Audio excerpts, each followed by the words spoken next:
Thanks for joining me on another match day, and in today's episode we went to Thatto Heath as they took on the Widnes Vikings in the second round of the Challenge Cup. Now I did go out and have a look at the pitches first. That's because there was an expected attendance of 1,200 people, so I had to go and have a look at outside first. Originally founded in 1981, before their merger in 1999 with the St Helens Crusaders, they did win 1 Nat Cup trophy, 5 Lancashire County Cups and 7 NWC Premier Division titles.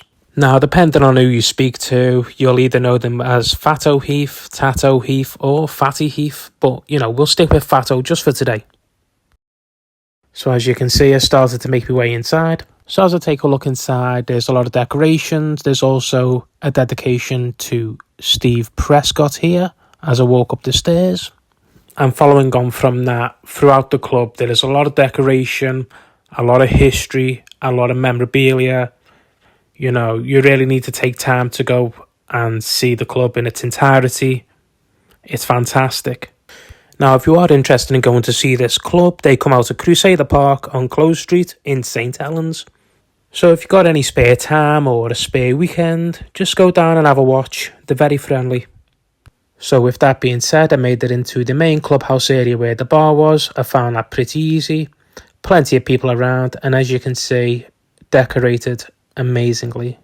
Now we move on to the trophy cabinet, and as you can see, it's full to the brim. Plenty of history, lovely stuff.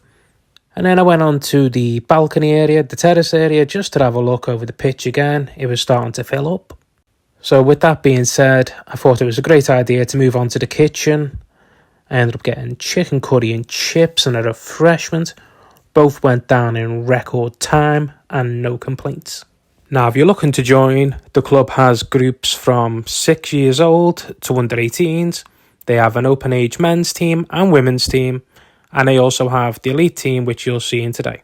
Before I get into the match, the club did win a Queen's Award in 2017 for their outstanding voluntary work, with many support groups going on.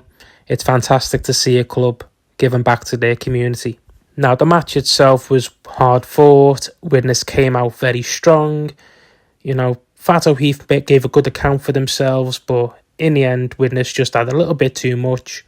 And if it wasn't for Jordan Abdul's misconversions, there would have been a lot more, I think. What was also a great sight was seeing both teams greet fans and young supporters after the match. Really giving back to the community. And with that being said, thank you for watching, and I'll see you later.